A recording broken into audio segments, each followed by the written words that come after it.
Ladies and gentlemen, welcome back to Unstoppable. I'm your host, Kerwin Ray, and today we take performance to a whole nother level. We actually sit down with one of my early mentors in life, Dr. John Demartini. Now, for those of you who have been living under a rock, you don't know who Dr. John is. He was actually one of the key people featured on The Secret, but he also played a massive role in my life and has been one of the reasons I am who I am today based on the technologies and the information he exposed me to. John is one of the world's most renowned and respected researchers when it comes to human behavior and how it translates into performance. He's one of the forefathers of human potential, and he embodies everything that Unstoppable stands for. So buckle up, Dorothy, because Kansas is about to go bye-bye as we get down deep and a little bit psychedelic with the one, the only Dr. John Demartini. Listen up. Ladies and gentlemen, it is my absolute honor and pleasure today to welcome to Unstoppable. We have the one, the only, John Demartini. John, thanks for coming in. Thank you for having me. John, mate, most people know you from your success in The Secret. They know you from your success as one of the most, the forefathers of the human potential movement. But it hasn't always been the case of you traveling the world, one of the world's most private and luxurious ocean liners. There's a genesis story here that is really quite intriguing and unique that would, in many cases, give a lot of people a lot of hope. So where did it all begin? I guess the best way to say is that when I was 17 years old, I had the opportunity to meet a gentleman named Paul C. Bragg, who was lecturing at a Sunset Recreation Hall on the North Shore of Oahu, where I was living there surfing. And I was a high school dropout living in a tent at the time, and had dropped out of school. I had learning problems. And one night, this one man, literally in 1 hour, with one message, got to me. I was at the right place at the right team to meet the right teacher, I guess. And he inspired me that night to believe that I could someday become intelligent and that I would be able to read and to overcome my learning problems. And that night I had a dream, a vision. I don't know how else to describe it other than a real lucid vision of me speaking and traveling the world. Wow. And so I set out to do that. I spent a few weeks with him, studying each morning with him, learning what I could from him. And he said that we have a body, we have a mind, and we have a soul. The body must be directed by the mind, and mind must be directed by the soul in order to maximize human potential and to be unstoppable, in a sense. And I started doing the things he taught me. I started to take command of what I thought, what I saw, what I thought, felt about myself, talked to myself. He gave me a little affirmation. When I told him I had learning problems, he said, say to yourself every single day that I'm a genius and I apply my wisdom. I've never missed a day in all these years. That's been almost 47 years now. Wow. And I just never gave up on my dream. I think if you stay with something long enough, everybody else dies out and you end up at the top. You just got to stay with it. And I just once I learned that I could read, and once I overcame that, that was one of the most invigorating, inspiring aspects of my life, is to learn. I still read a lot today. And I try to share whatever I learn with other people. I try to fill my mind with the greatest teachings I can get from around the world, from the greatest minds, and try to then disseminate that information as best I can around the world. One of the things that strikes me about your journey is, and I'd never heard this actually described in this way before, is your pursuit of the ologies, your pursuit of anthropology, psychology, and all the studies of knowledge. And because I know most people would know you're a doctor. You're a chiropractic doctor, so was that your first body of study, was studying the body? Well, I started out because I had a health issue. Right. And I started out wanting to devour everything I could on physiology and every aspect of health. But when I was about 18 years old, I was introduced to an idea called a universal law. And I wanted to look up what a universal law was. And it took me back to the Greeks, where they talked about the logos. And then I realized that was the order or the reason of the universe, and the intelligence of the universe, you might say, the laws. And then what I did is I divided logos into the ologies. And so I made a list of every known ology at the time. And I made a commitment to try to read at least 100 books in each ology to uncover the most universal principles, the most general laws I could get, to build a foundation of knowledge that I could rest on, that I could share with somebody, that wouldn't be changing. It would be classical. That would be a foundation that could build a magnificent life by. So that's what led me to wanting to study so many different disciplines, which is 299 of them now. Wow. And that led me to read now over 30,250 books. Wow. So I'm a avid reader. And whenever I'm not, do you have like a checklist? Like because you obviously counting how many books that you read. So I metric everything. Yeah, right. I'm neurotic about it. When I said that I wanted to reach every country, I keep a record of every country I've been in. Been 150 countries now. Every city I get to speak in, which is 2,031 cities now. I keep record of everything because if you really are wanting to accomplish something, a metric lets you know how to refine your actions to pursue it and to achieve it. So I keep records of the things to make sure that I'm really on track, or I can use that as feedback to find out what I can do to make it more effective.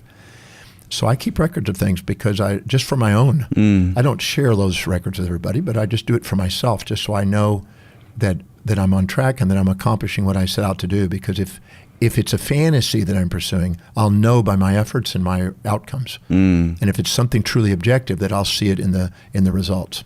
Yeah, right. And so one of the things that I find fascinating about what you do, you have studied 299 ologies, and you've been able to distill the classical tune of the universe, the universal principles. And if you were to distill the universal principles that you've discovered from such an enormous amount of study and research, what would there be? What would be the fundamental universal law that you've discovered?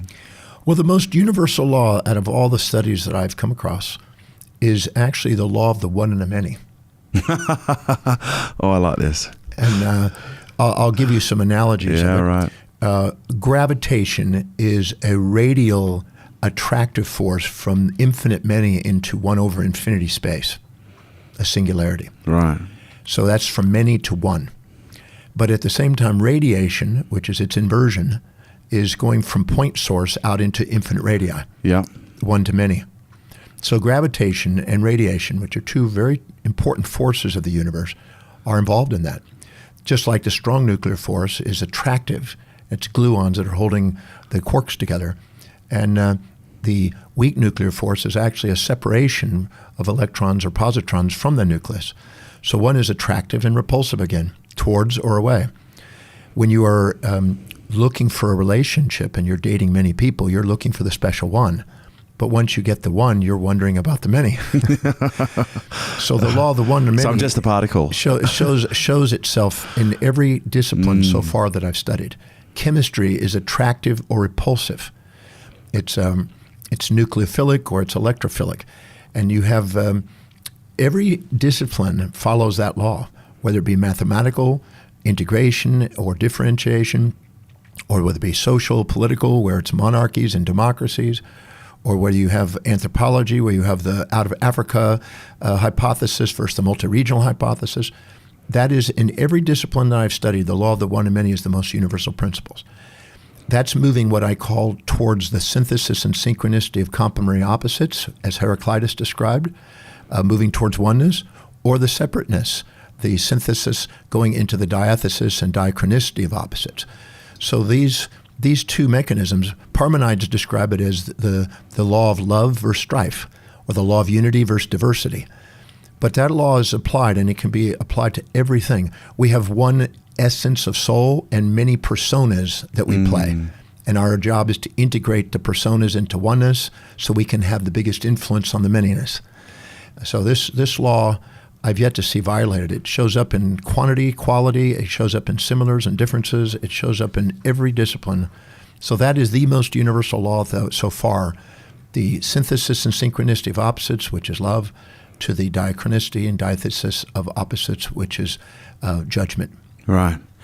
And how would you use that in a way that is practical for human performance? Because that is a pretty incredibly deep explanation that some people will be sitting there going, what the fuck did he just say? Well, and there'll be like a small percentage of people who understand, and it's beautiful. It's like a symphony of an orchestra of intelligence. But when you look at it from the practical aspects of I'm a carpenter, or I'm a mum, or I'm just an entrepreneur just trying to make my way. How do we use that in a practical way for human performance, for better quality of life? Well, that led to my development of what I call the DeMartini method. So let's say you're walking down the street and you meet somebody and you look up to them and you admire them and you're attracted to them and you're too humble to admit what you see in them is inside you. You assume they have something you don't. You disown what you see in them, you deflect it, and you, in a sense, dismember it from your mind.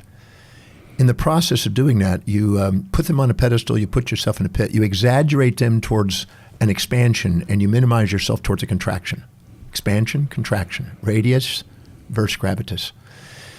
Then what happens is you can also meet somebody that you can look at and you can despise and resent. And you're too proud to admit what you see in them is inside you. And now you put them down and shrink them and expand you with pride. Those two lead to an inequity of perception. The moment you do, anything that you infatuate with or resent or put above you or below you automatically occupies space and time in your mind and runs you.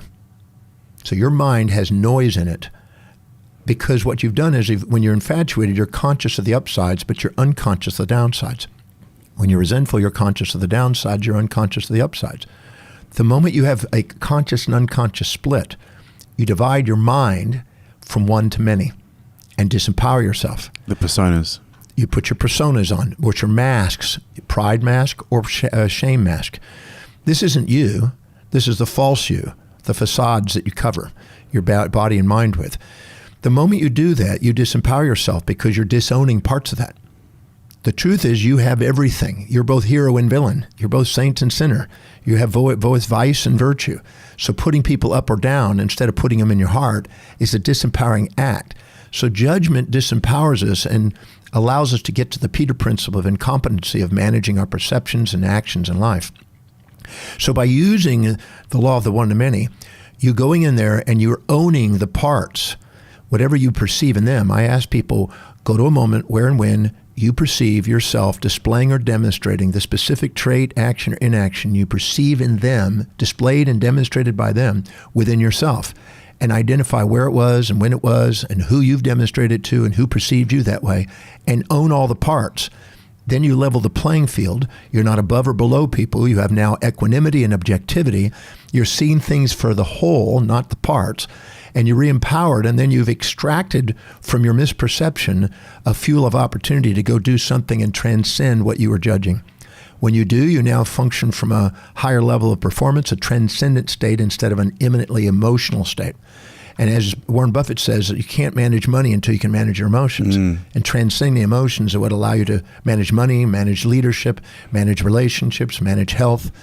Every area of life is affected by that judgment split and is healed by the ability to integrate and own all the parts. Because it's one of the things I remember learning from you is when the moment we judge something, we no longer see it's equal and opposite because we have a bias. And in order to be able to make the best decisions, we need as much information as possible. And by removing bias, by removing judgment, we actually have access to more information of both the negative and the positive side of any equation to be able to make better decisions. Exactly. We have different layers in our brain. We have the forebrain, the medial prefrontal cortex, the executive center, which allows us to see things objectively. And objectivity means even-minded. And we have the subcortical regions, the amygdala, which is involved in avoiding pain, seeking pleasure, avoiding predator, seeking prey, avoiding with instinct pains, and going with impulse towards pleasures.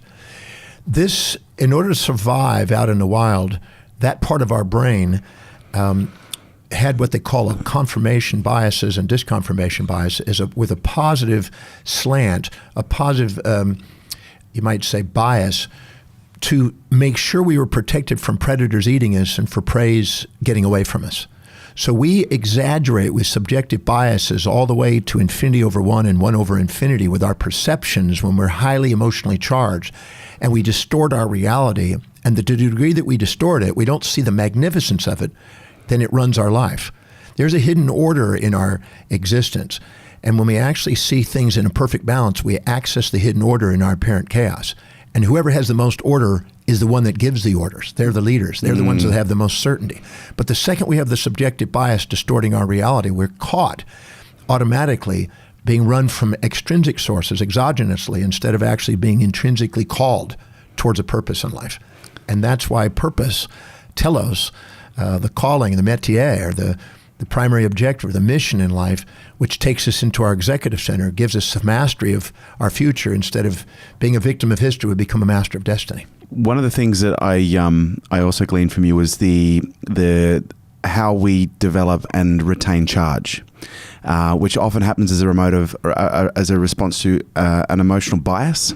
So when there is not a complete perspective of the divinity, of both the equal and opposite being universal synchronously at that moment, we see things with a level of perspective or judgment, and then that then attaches itself to emotion, or the emotion then charges it and it traps itself in the body and then lends itself to be repeated? Well, what happens is anytime you have a polarized perception and you skew it to one side with a subjective bias and disconfirmation bias, you automatically have an emotion. An emotion means putting your body in a motion of either attraction by biasing towards the positive, or repulsion, biasing towards the negative.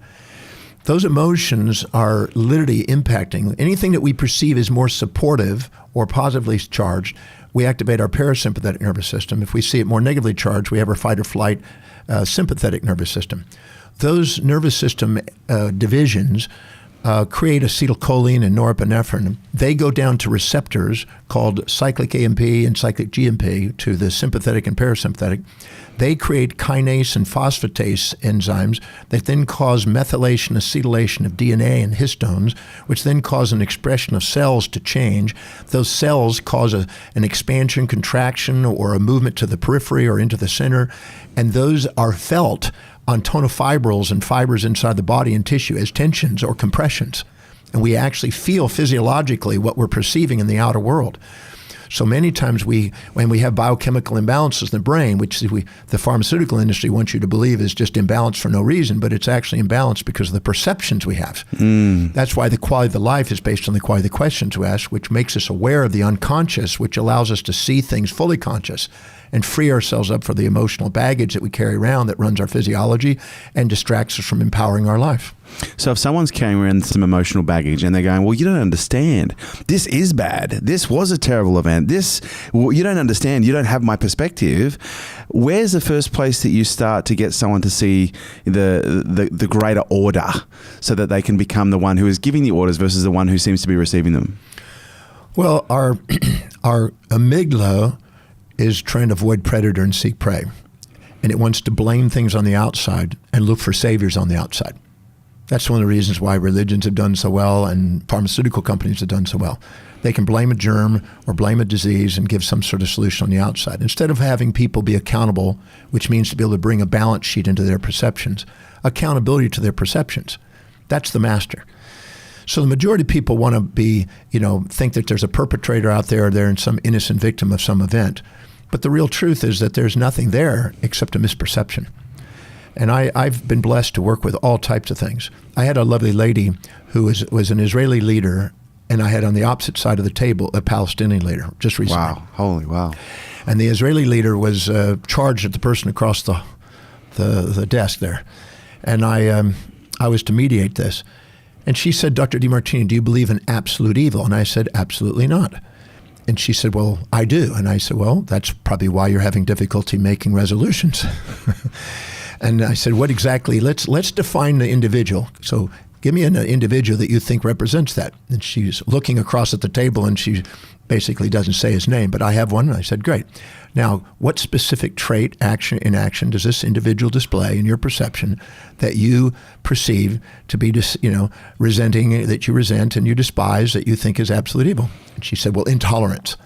I said, and she's not able to see that she's being intolerant at that moment. Yeah. And I said, okay, great. So intolerance. Now go to a moment where and when you perceive yourself displaying or demonstrating this particular trait that you despise most, which is intolerance. He said, I never do that. I'm always tolerant. And I said, right now you're demonstrating intolerance, so let's not distort our reality. Let's go and identify them. I made her accountable, and I asked her to come up with 38. She came up with 38 examples of where she was intolerant until she was humbled. And when she was humbled, her judgments calmed a bit. I said, now go to a moment when this individual that you were judging was intolerant, okay? In that moment, how did it benefit you? It didn't. It was bad. I said, no, you're choosing to see only the downsides. What's the upsides? Everything has two sides. What's the upsides to it? I can't see it. I said, well, that means you stop looking. Let's look again. And we looked and we looked and we found 31 different things over the next 2 hours. It took 2 hours to go through this exercise. And 31 different benefits that until she started having tears of gratitude in her eyes for the man sitting across the table. And she realized that her career was based on that man. Without that man, there's no career. There's no followers. And she all of a sudden realized that the very thing that she loves doing that gives her power and influence comes from a man like him. And then she realized that the drive and determination, her studies, her opportunities, the way she raised her children, the impact she's had on society, all came from that. And she broke down in tears. And I said, now, you asked me a question, do I believe in absolute evil? And she said, I don't need to ask that question anymore. I said, can you see that you had a subjective bias and a confirmation bias on the things you wanted to see and a disconfirmation bias on the things you didn't want to see? And that's because you've been wounded in the past and you're down in your amygdala, and your amygdala's got a bias. And you're erring on a false positive perception. And I had to educate her about her perceptions, because what she was doing is wanting the other person to abide by her rules in order to make peace. And of course, they were on the other side wanting to do the same thing. And so there was stalemates. Until you can actually see the reflection, have reflective awareness where the seer, the seeing, and the seen are the same, you can't transcend those conflicts. So she calmed down. She was tear-jerked by the process, and she had her heart open and realized that this very, very conflict may be based on it. And then she had another fear. She had a fear of what would happen if all of a sudden her other followers didn't understand this, and she would lose her followers. And I put her in a conundrum. I said, what are you dedicated to? Having a bunch of followers and lying about what your real mission is, or wanting to resolve this conflict? And she had to face the truth about her own conflict. She says, I really realize that I'm now confronted by what I really am truly trying to do here. I said, so do you want to resolve the conflict and educate your followers on what's possible? Or do you want to be seen with pride in front of your followers and keep perpetuating this illusion? Which would you prefer? Wow. And I'm hoping she chose. Well, I have another meeting with them when I get back here, when I get back to meet with them again. Personally, I found the ability to do this has been one of the most, because I'm someone who used to live with debilitating anxiety because of the bias in perspective, the judgment that was laid, and the emotions that were charged and that were derived and triggered as a result of a perspective. And so for me personally, I found this incredibly rewarding, not just from general life, but from alleviating enormous levels of, social anxiety. But one of the things that I've found has come with this is the requirement for absolute responsibility. On some level, a level of extreme ownership about every single manifestation in your own world, and being able to look at every single manifestation as your own world as something that has come either through you, from you, or co-part of you, and then be able to go through this process of balancing it out. But for someone who's perhaps early on their journey, and okay, I've got to ask these questions, I've got to see both sides, but how do you ingrain that next layer of responsibility so that they start seeing it as it's not something that's happening out there, it's something that's actually happening in here. It's not just an intellectual process of ticking boxes and looking at positive, negative, and both sides, and where I show up like that and how they show up. And how do you ingrain that or integrate responsibility into this process? Well, there was a great Greek philosopher named Epictetus who said, at first, we blame others. Then as we evolve a little further, we start blaming ourselves. And then when we finally become awake and we realize there's nothing to blame. So we have a tendency to want to hold on to our pride on the inside, therefore resist accountability, and hold on to infatuations to avoid the challenges that we inevitably attract to break our addictions to the infatuations. If we're addicted to pleasure, we attract pain. If we're addicted to protection, we attract the violence. Whatever we're addicted to, which keeps us juvenilely dependent, stops our growth, and makes us, in a sense, weakened, we attract its opposite to make sure we grow, because maximum growth and development occurs at the border of support and challenge. So in order to help somebody do it is to make them fully consciously aware of every moment, frame by frame, of whenever they thought there was an imbalanced perspective, make them aware by asking the right questions to the other side that was present, that they ignored with their bias. So the moment they're elated, where are they depressed? The moment they're infatuated, where's the other side? Where's the downside? And train them to see both sides of things, because you don't have objectivity unless you do. If I walk up to somebody, and I do this in my Breakthrough Experience seminar quite often, I'll see a lovely girl there and sit in the front row maybe, and I'll say, do you mind if I use you as my guinea pig? And they'll go, okay. And I said, if I was to come to you and I said to you, you're always kind, never cruel, always nice, never mean, always positive, never negative, always generous, never stingy, always giving, never taking, always considerate, never inconsiderate, and always peaceful, never wrathful, would you believe me? She'll pause and she'll go, no. I said, would you agree your intuitive bullshit meter would go off and say, no, that's not exactly true? And she goes, yeah. If I came to you and I said that you're always mean, you're never nice, you're always cruel, you're never kind, you're always taking, you're never giving, you're always stingy, never generous, always wrathful, never peaceful, always inconsiderate, never considerate, never always negative, never positive, would you believe me? She goes, no. I said, your bullshit meter go off again? She goes, yeah. Are you immediately thinking of moments where you were the opposite of what I just said? Yeah. I said, if I went to you right now and I said, sometimes you're kind, sometimes you're cruel, sometimes you're nice, sometimes you're mean, sometimes you're positive, sometimes you're negative, sometimes you're peaceful, sometimes you're wrathful, etc., would you believe me? She goes, yeah. I said, a person can never have certainty as long as they skew their perceptions to one side. Their intuition's always trying to whisper the other side to them, but sometimes they're too stubborn to listen to what their intuition's guiding them to do, to liberate them from the emotional baggage so they can live present and purposeful and objective in their executive center as a leader. So mastering that skill is simply just asking the right questions and holding them accountable on a moment-to-moment basis to see the hidden order in their chaos. There seems to be a very strong underlying currency of consciousness that is required to live like this on a moment-to-moment basis. How did you, or how do you, with individuals, help propagate the consciousness, the self-awareness, the self-consciousness that's required to be able to have this as a default mechanism, a default mode network within the brain? Because for some people, I've observed this even through your own work, is they can come into an event, and when they're in the event and someone's instructing them, they can go through that process, they can have the realizations, they can experience the divinity and the gratitude, but then the moment they leave there, their default mode network kicks back in again, and they find it very difficult to, rationalize or decompartmentalize the whole process. So what was your journey to consciousness that enabled you to see this in all of its glory, but more in the moment-to-moment basis? And where I'm heading with this is, hindsight's a beautiful thing, right? And I learned this from you. How do you take hindsight from being something that happens 2 years from now to something that actually literally happens in the moment, to the point where it actually doesn't exist because it's not required? Well, there's the wisdom of the ages with the aging process, by having a period of time between the two poles of a perception. Or there's the wisdom of the ages without the aging process, by seeing it now, seeing both sides now. That's wisdom.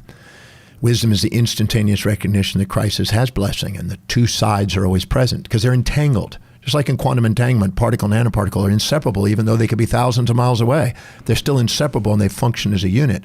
Every event, even though it seems to be one-sided, always has its opposite pole to balance it. There's in the brain, in Neuron Magazine, March 2016, Science Art basically published it, that showed that in the brain there's never memory without anti-memory. And they're there electronically to poise the brain. Otherwise, there's actually brain noise and damage to the brain and causes schizophrenia, demyelinizations. So our brain automatically has the information there, but we're choosing not to see it.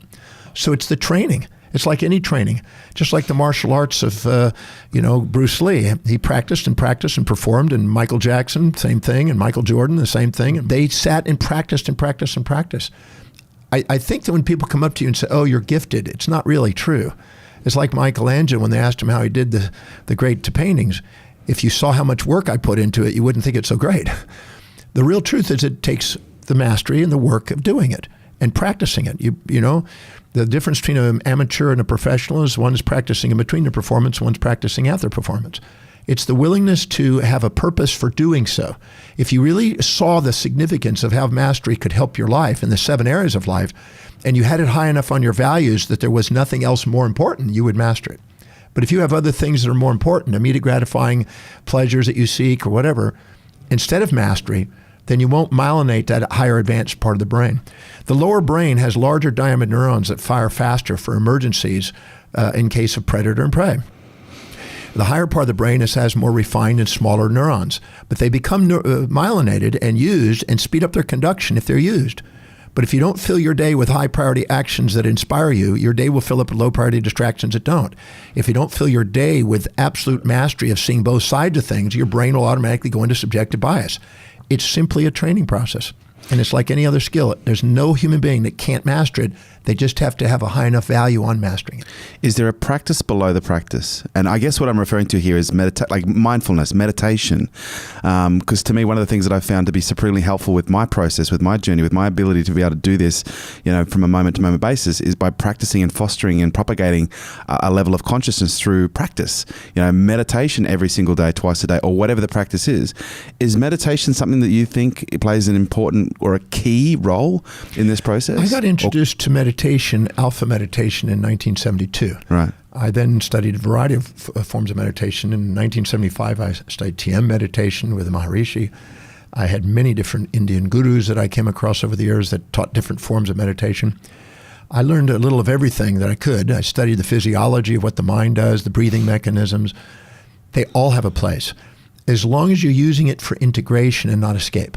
Because some people, and I've seen it at many locations that I've lectured at, where people are going there as a meditation to escape the world instead of to find the magnificence inside the world. So sometimes we go, oh, I'm stressed, I need to go meditate. Instead of actually meditating and finding the hidden order in what you thought was stress. Yeah. There's only two forms of stress. Everything that anybody has that is ever perceived as stressful boils to two forms. The perception of loss of that which you seek and the perception of gain of that which you're trying to avoid. Every single stress you will ever face in your life boils to those two down in the amygdala. So if you know how to see with the unconscious and ask the right questions inside your mind during a meditation, you can actually poise those imbalances that are poisoned. And you can actually neutralize that, bring your mind into full consciousness, mindfulness, and no longer be needing to avoid something or seek something. The two attachments of the Buddha. The Buddha says the desire for that which is unavailable and the desire to avoid that which is unavoidable is the source of human suffering. So as long as we're trying to get something for nothing or trying to get rid of something, we're missing out on the magnificence of what each of those are trying to pair off as a pair at the same time, trying to teach us. Everything is trying to, our physiology, psychology, sociology, even our theology, is attempting to get us into the poised, authentic state where we're integrated, where we actually have fullness. And therefore, meditation used that way is very profound. Is it also fair to assume that the more you engage in this type of a way of life, that the more meditation enables you to do what it was there designed for in the first place? Yes.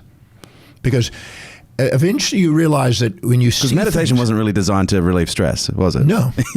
No, it was to become awakened to the hidden order in the apparent chaos. I see many people escaping. The animal agnostic mind is not really accessing true meditation. It's trying to escape things. It's used as a bliss searching. But I don't look for ecstasy or bliss. That's the lowest level of morality, the lowest level of religiosity, the lowest level of consciousness is the avoidance and the seeking mechanism. The highest level is the poised realization that there's nothing to avoid or seek. There's something to honor. And so, because we think there's something missing and we think there's something about to happen, and we're basically automatons reacting to misperceptions from the external world. The second we realize that there's always a pair of opposites, frame by frame in our life, which we could call love. John Archibald Wheeler, who believed in participatory universe, believed that the love was all there was. That's all there was. Everything is actually just a frame-by-frame experience of love at all scales of existence for eternity for human beings. But we are just not at that level of awareness to see it. We're polarized by bias. We're polarized by our animal mind, which is trying to avoid predators and seeking prey instead of being a human being. And a human being is something more profound. A human being is capable of doing something that's transcendent to that. We have the ability to find meaning, as Viktor Frankl says, and transcend even the will to power or the will for pleasure, and to be able to have something that we see and actually see in a state of grace. We have that accessibility. So it's all about the questions we ask in life, and training people on how to ask those questions is my job. You're a pretty woke dude, and it's clear that you've done an enormous amount of work internally, externally. You've built knowledge. You've also developed and refined your own knowledge. But I'm also curious as to, other things that have happened in your life that have perhaps awoken you to other perceptions that have been quite significant. What's your experience with psychedelics? When I was a teenager, I did psychedelics. I was 13 when I first took my first hit of acid. That was back in, I guess that was 67. So I did that. I did quite a bit of that when I was a young boy. I did also mushrooms and tried different psychedelics when I was living in Hawaii. That was sort of a normal way of life over there. Did you ever try DMT? They didn't really have a thing called DMT that they sold at that time. Yeah. But, one day I was sitting on the beach at Haleiwa, sort of on the northwest shore there in Oahu. And I was sitting there with a buddy named Jimmy, and we were stoned. And there's a little dog named Root Dog that was sitting there rooting in the ground there. And we were watching this dog and giggling. And we'd just come in from surfing, and so it was about 10 o'clock in the morning or 10:30. And all of a sudden we looked over the bluff towards the beach, and we saw this guy with his legs up in the sky. And we didn't see that he was actually doing a headstand, but all we could see is from about his shoulders up. And it looked like a guy had fallen from the sky and hit the ground. Like an arrow. Like an arrow. Stick it out of the ground. When we were looking up in the sky, trying to find out where did this guy come from, we were kind of in an altered state. And we just looked at that and we thought, we couldn't believe it. Go, wow, that must have hurt, and thinking how that guy endured that. He just, boom, stuck right into the sand. And then all of a sudden his legs came down and he all of a sudden reversed and he stood up. And when he stood up, we're watching this and we're going, whoa, this guy's alive. He made it. and then when he came back up and stood up, he looked directly at us and walked directly to us. And this is about 100 yards away. Not quite 100, no, 50, 60 yards away maybe. And he comes over to us and he sits right next to us.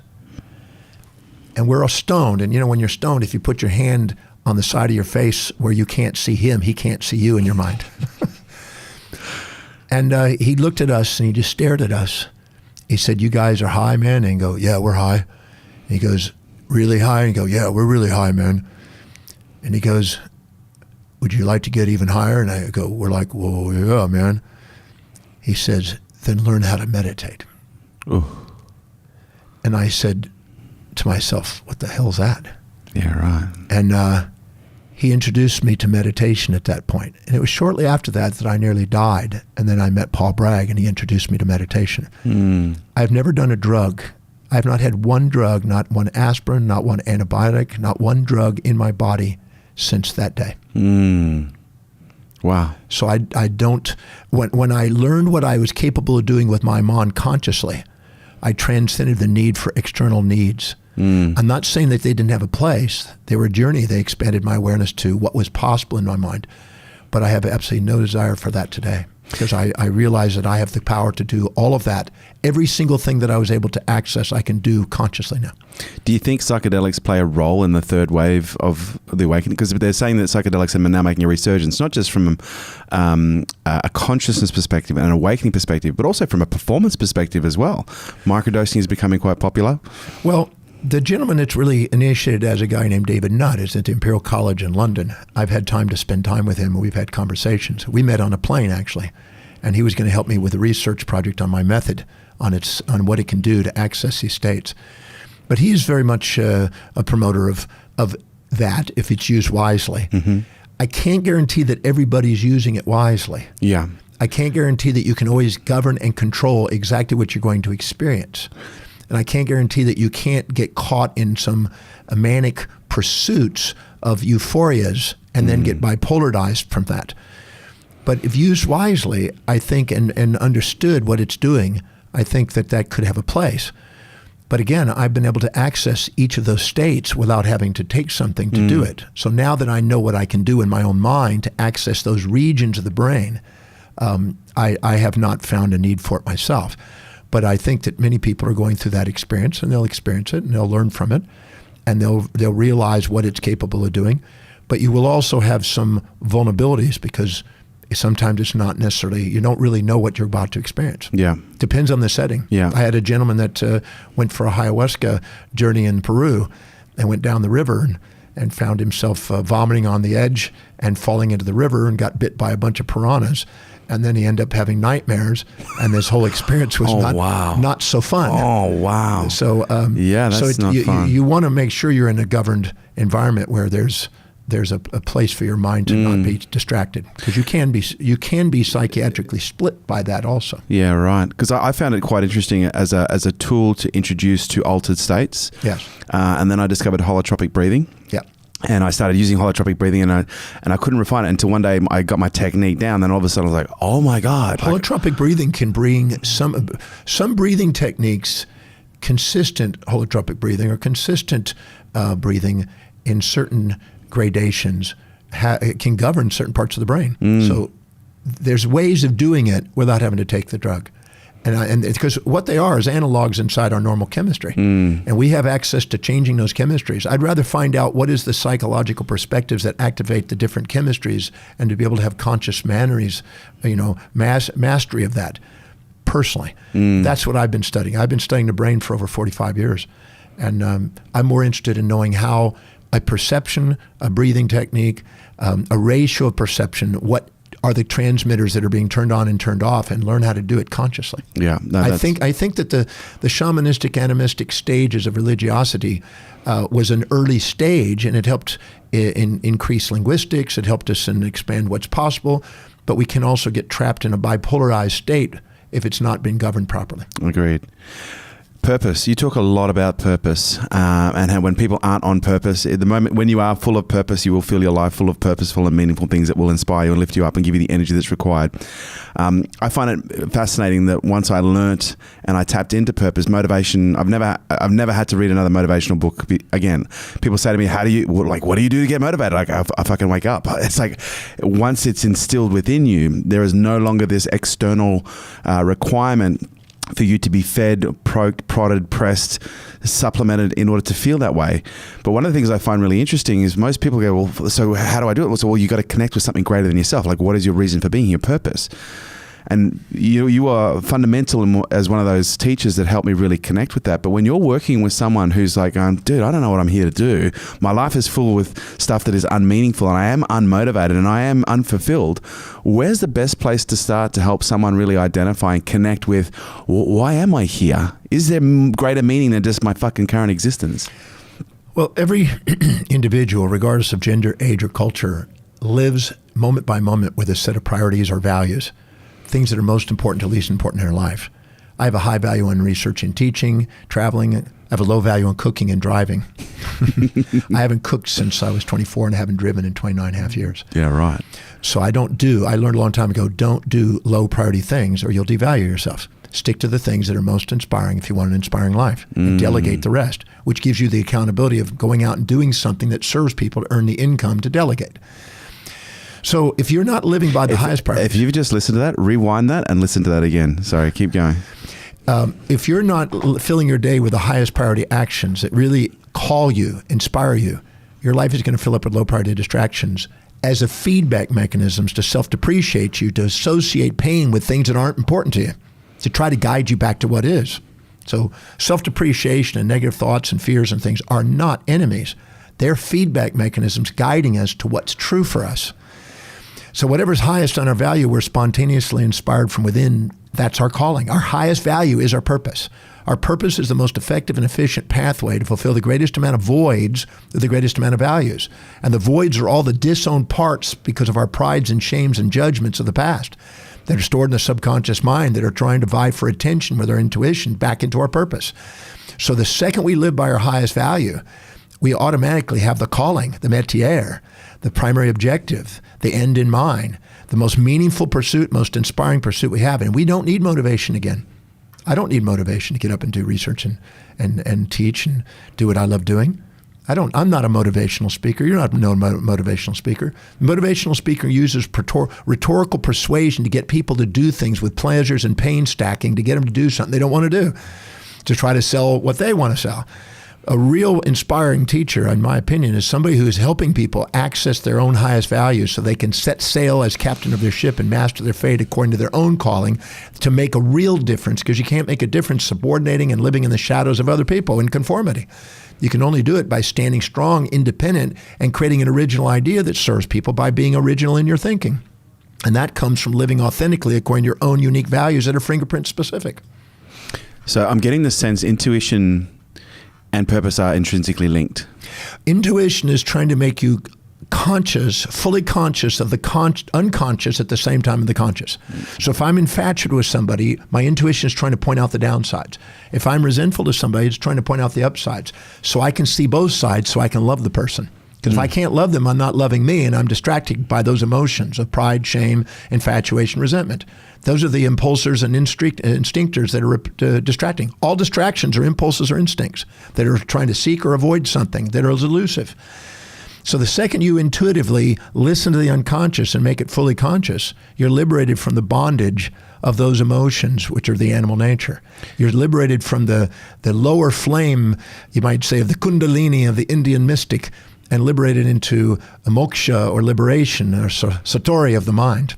So for people whose world is so noisy that they find it difficult to be able to interpret what their intuition is telling them, to connect with something greater than what they are right now, what are the best questions that you can ask someone to help them identify, connect, reinvigorate, or just know what they're here to do? How do you connect people with their purpose? What are some of the best questions that you've heard? Well, the number one reason that people are unclear about it is because they compare themselves to others. They put them on pedestals. They inject the values of others into their life. They cloud the clarity of their own calling. And then they say to themselves, I don't know what my purpose is. But what it is they're comparing their actions to other people. And whenever you compare your actions to other people's values, you're going to think you're making mistakes, and you're going to think you're sabotaging, and you can't stay focused, and what's wrong with you, and you self-depreciate, which are all symptoms to let you know you're not being yourself. You're trying to live in on somebody else's shadow and not standing on their shoulders. So it's our comparison to other people that lead this. So the question to do is, whatever we see in others, look within it and find it within. The hero and the villain, at the level of the soul, nothing's missing inside us. At the level of our senses, things appear to be missing. We're too proud or too ashamed to admit we have those. When we finally embrace that whatever we see around us is us, and we finally own our hero and villain, own our saint and sinner, own our virtue and vice, and become a fully functioning individual without trying to get rid of half of yourself to love yourself, you now are able to be clear in mission. Do you think we live in some kind of elaborate energetic illusion that is being governed by a higher intelligence that is directed independently by a cluster of thousands of galactic souls that are giving us this perception that what we're experiencing right now in reality, where in truth it's just an incredibly sophisticated illusion? You mean, is this a simulator, as Elon Musk might say? Well, it's not so much the simulation theory. I'm not asking, are we hurtling through space right now looking to recolonize another fucking galaxy or planet, and we're currently in some form of hypersuspension. No, I'm genuinely curious at an energetic level, because I have had some transcendental experiences through holotropic breathing, through DMT, through ayahuasca, through other forms of, conscious altering mechanisms that have made me really question, the fundamentals of reality and go, oh, I'm not sure this is so real. And it's not a bad thing. I actually see it as something that's quite positive, because I had this moment when I perfected my holotropic breathing technique, where all of a sudden I felt this back pressure in my compression of breathing. And then all of a sudden I was like, whoa. And I had this awakening come through me, and I had this incredible sense of awareness that you are just your soul is coming through this being and manifesting things that is just fun for your soul. And in that moment, I was just like, whoa, like everything was vibrating. Nothing was real. Everything was fluid in nature. I was just like, and I wasn't on anything. I was just like, wow, is this real, or is this just a really sophisticated, elaborate quantum mechanical illusion that has nothing to do with science or anything? It's just a pure expression of consciousness. Every weekend, 43 weekends out of the year, I do a program called the Breakthrough Experience. You participate. Very familiar. And I've done it 1,067 times now. And it is in there. One of the things that I help people see, usually on Saturday night after they've done the method throughout the afternoon, they all of a sudden reach a state of transcendence, which means that they stopped the noise in the brain. The judgment had been transcended on some person that they resented the most. And all of a sudden they reach a point where they just have tears come out of their eyes. They reach a state what some people call grace. They feel love, deep love for the person that they had resented. And we pick somebody out of the room to represent a surrogate for that. And they communicate, and sometimes they can't even speak, they're in such grace, but they'll communicate their appreciation, love for this person. While they do it, their mind perceives not the person sitting in the chair, but the person they did the exercise on. And that person could even be passed away 10 years. But they'll be sitting there looking and seeing this person there. They'll also notice that there's no room. There's nobody else in the room except the being that they're actually loving. And then they realize that their mind in their normal daily activity is elusive. Even though it's empirical to the scientists, it's actually elusive and it's not really the whole picture. And then they realize that, yes, this was just a reality, but not the whole picture. And when they start to love somebody and they transcend it, regardless of space and time, it's because they could be 1,000 miles away and you'll feel they're in present, or they could be dead 10 years and they feel that they're present with them. Then you realize that in a state of grace, a state of perfect equanimity, that we have access to a completely broader, more magnificent actuality, what's actually there, not just a local reality that we happen to be momentarily living in as a lesson for transcending our judgments. Mm-hmm. So I think there is something that's greater. Leibniz, in his Discourse on Metaphysics, in the first portion of his book, said that there was a divine perfection, a divine beauty, a divine love, a divine order, a divine magnificence in the universe that few people ever get to know. But those that do and those that have a glimpse, their lives are changed forever. Mm. I set out since I was 18 to find a science to help do that, to develop that science to help people see that.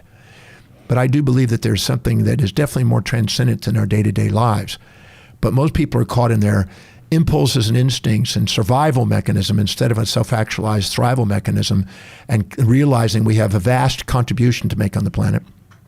I always say that the magnitude of space and time in our innermost dominant thought will determine the level of conscious evolution we've attained. And if we have a vast infinity of awareness, it's impossible to be judging. The overview effect of going into space makes us look down and realize the trivialness of what's going on down below. And all the border disputes and all the changes and all the judgments we have down there have no meaning. So the broader we are in our conscious awareness, the less we have time for judgment, the less we disown parts, the more we feel whole, and the more we have actualized, self-actualized and spiritual actualized what's possible for a human consciousness. When you become fully self-actualized, like what do you we hear about the yogis talking about enlightenment. What do you think is the greatest form of transcendence? Like what does that look like? Well, I don't want to say that there's ever a full enlightenment. I think it's a relative enlightenment. I use the analogy because when I see gurus that say they're all enlightened, I walk up to them and I said, can you give me an answer of whether I'm going to pass gas or I'm going to stand here without it? And they'll go, I don't know. And I said, well, then you're not fully enlightened. I'm joking with them. See, what I think Einstein said it beautifully when he said that we live with holy curiosity. It's wiser to live with holy curiosity than to think you've got it lightened. So I think of it this way. Imagine the Earth spinning around.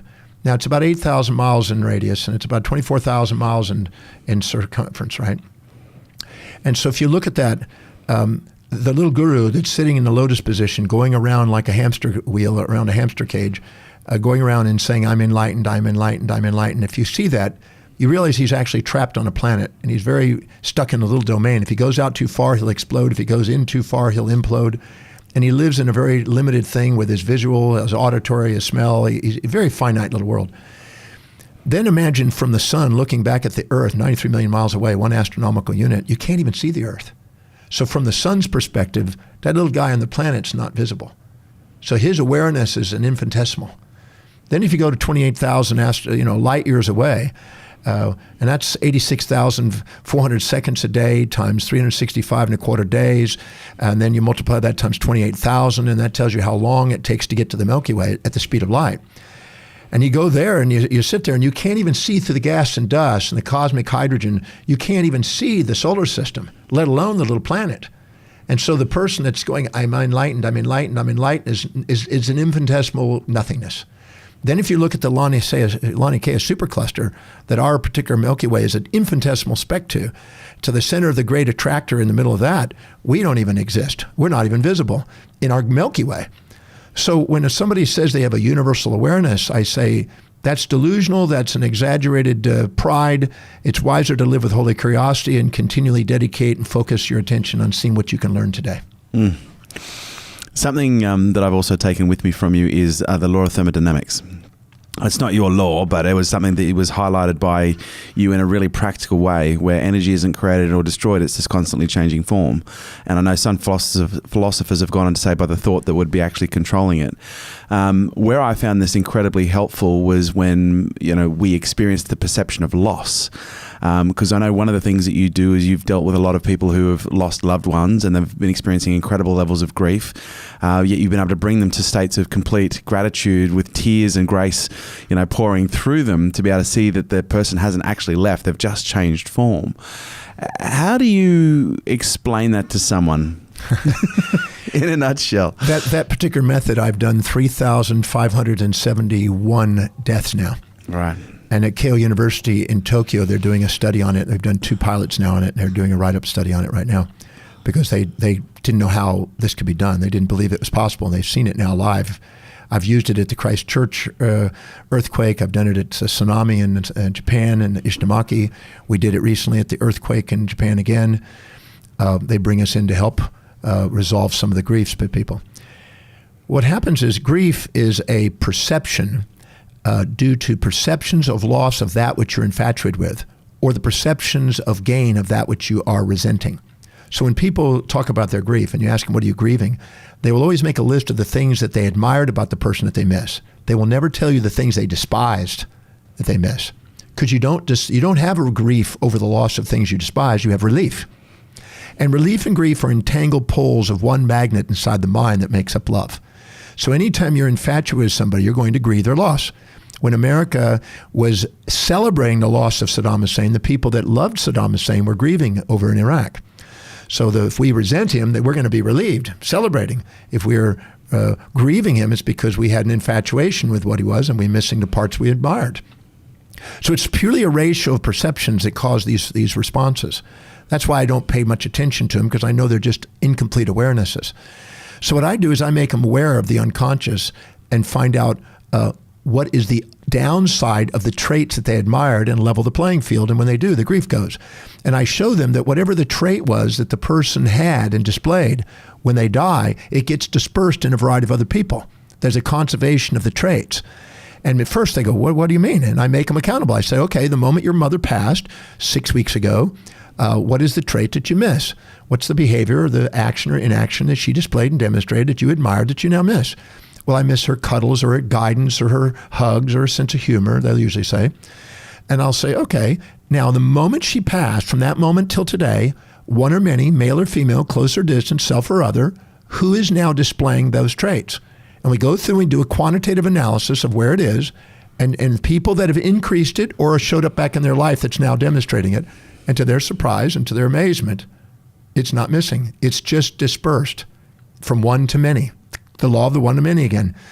And at death, it goes from one to many. At birth, it goes from many to one. And so what happens is the moment they actually realize that, they go, oh, I'm not missing all those traits. They're actually in a form.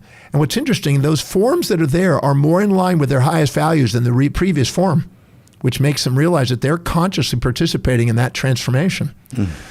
And then once I do is I go and qualitatively balance it by finding the drawbacks of the thing they were infatuated with and the benefits of the new form. And once those are equilibrated, there's no way a person can have grief. I guarantee it, money back guarantee it. It's never failed once, and since 1984, since I developed the method. And it blows people's minds when they see it. Yeah, it is quite profound. I've seen you demonstrate it live on stage. Wow. Have you ever had the opportunity to integrate this within yourself with the loss of someone who was, because I'm going to assume there's proximities of loss, right?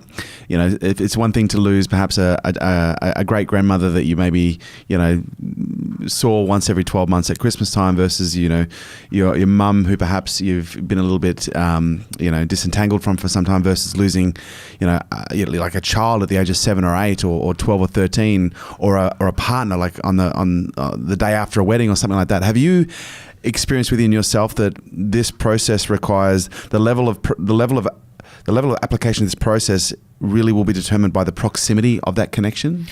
Well, it's not the proximity necessarily, although you could sort of say proximity. It's the degree of infatuation. That's all. Yeah, okay. So if you're, let's give an example, because the answer is yes. When my wife passed away 14 and a half years ago, I got the opportunity to use the method immediately. Did you, and I guess this is where my question is going, because for those people who don't know, Athena Starwoman was your wife. Yes. You guys were an incredible power couple of the cosmic order. But when she passed, did you find yourself actually experiencing grief that required you to use your own tools? I didn't require that. I did it as it was going. Right. We found out in October that she had cancer, and they Right. said that she's probably got about 2 months to live. Got it. So what I did is I used the tool as it was going, as I noticed certain behaviors declining. Right. So I did 139 different things because I was curious, as a research too, what exactly happened, because I don't have somebody dying in my this close. Yeah, understood. So I was doing that as it was doing, and as it was fading, I was watching who was emerging and what were the benefits and drawbacks, and was balancing it out, because I wanted to make sure that I loved her, not infatuated with her. I don't want to put people on pedestals or pits. I want them in my heart, because if you love somebody, you feel their presence. If you infatuate them, you're going to feel the grief of their loss. If you resent them, you're going to feel relief over their loss. So I wanted them to love them so I could feel her presence, and that was the thing. So I was doing it as I went, and so by the time she actually passed, I pretty well cleared most of those things. And then the few that I had when she actually passed were cleared. So I did not have big grief. 4 days after she passed, Woman's Weekly magazine, there was a lovely lady that came to interview me about the whole thing. And I had to help her go through the method in order to finish the actual interview. Because she was grieving more than you. She was grieving more than I was. She yeah. said, well, how are you doing this? I said, because I love Athena. I didn't infatuate with Athena. Yeah. I know more things about Athena than not some of her friends that infatuated with him. Yeah. And she actually had more.